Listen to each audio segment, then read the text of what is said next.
Thank you, Mr. Chair. Je commencerai par une répétition parce que ce que je vais dire a été assez bien précisé ce matin par plusieurs participants, plusieurs orateurs.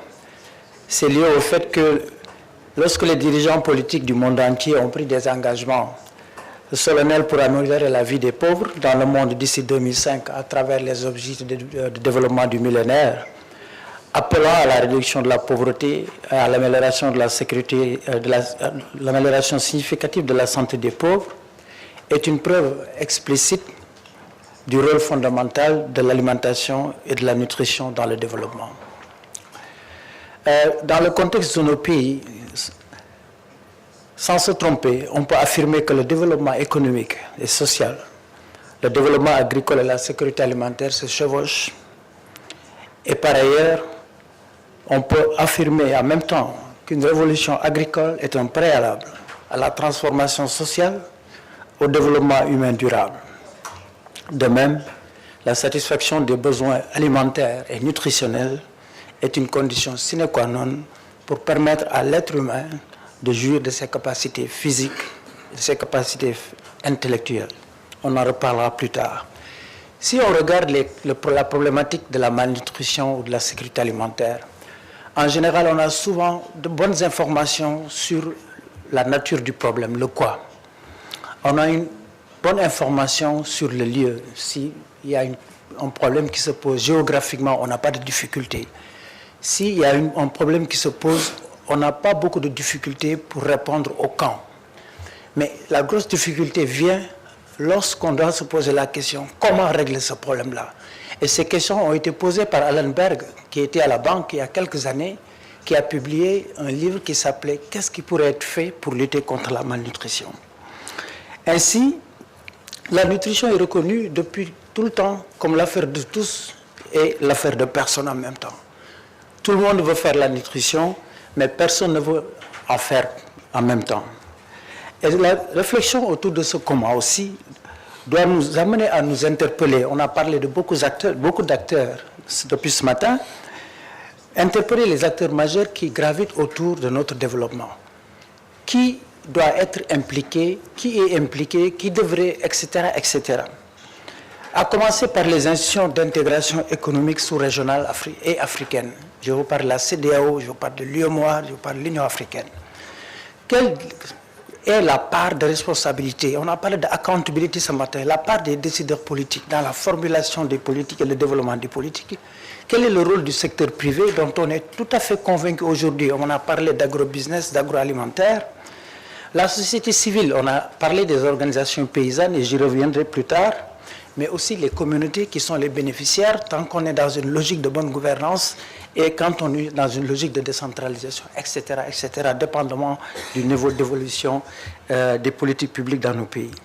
Ce qu'on remarque aussi, c'est que dans les principes fondamentaux de l'économie de développement et de l'économie politique, la question de l'alimentation et conséquemment la question de la nutrition fait partie intégrante du cœur du discours, ce qu'on a connu aussi avec les lois d'Engel, etc., qui a montré que dans un contexte de pauvreté et de faible revenu, les ménages les plus démunis ont tendance à dépenser plus de la moitié de leurs revenus à l'alimentation. Or, on ne vit pas que pour manger. Il y a des dépenses non alimentaires qu'il faut couvrir. Donc, ceci constitue un accès à la couverture d'autres besoins humains de base, notamment les dépenses non alimentaires. Ce qui apparaît aussi dans les modèles d'analyse de la sécurité alimentaire de Gérard Azoulay et Jean-Claude Dulon.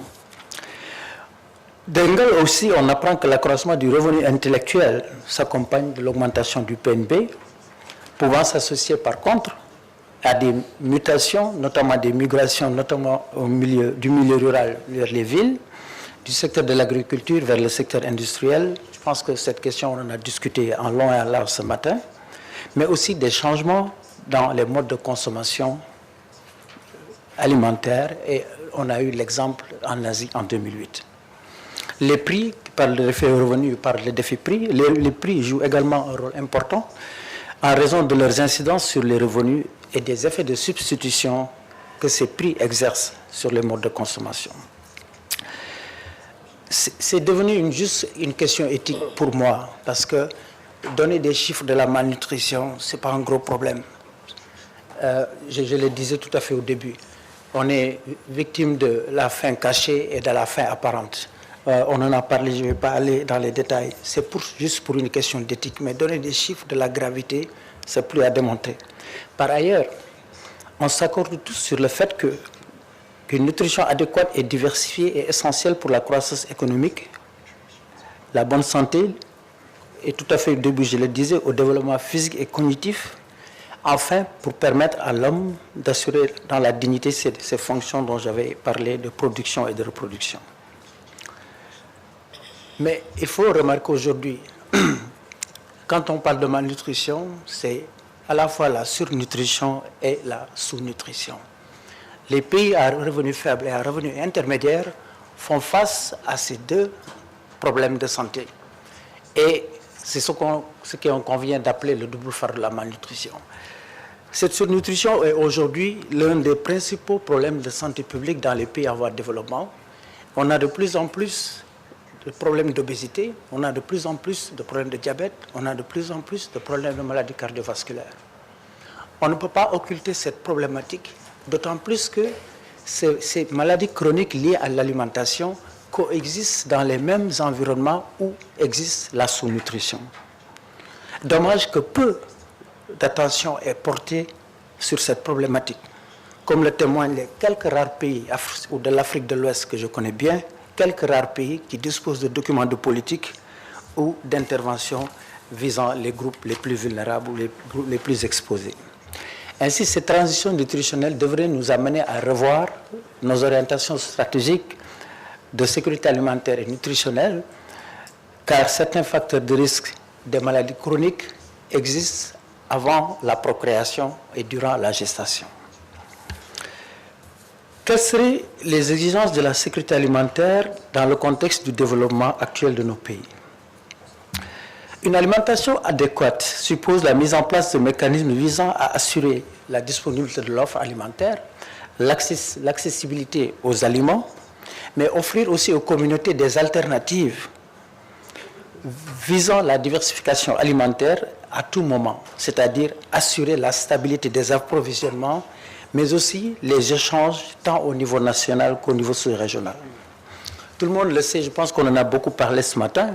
Notre sous-région fait face à des épisodes de sécheresse, d'inondations commis sous les effets des changements climatiques, mais aussi à des situations de conflits récurrents avec ces déplacements de population, la modification des systèmes de production et de consommation, la volatilité des prix depuis quelques années, mais aussi de faibles mécanismes d'échange. Le professeur en a parlé, mais jusqu'à preuve du contraire, il faudrait qu'on mette de l'ordre dans tout ça.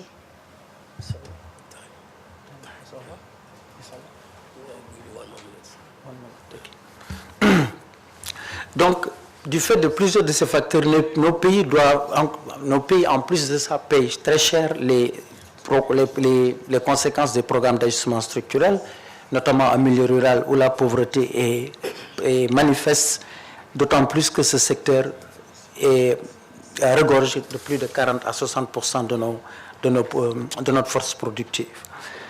Vu le temps qui m'est imparti, je serai obligé de faire un choix pour terminer ma présentation, je m'en excuse.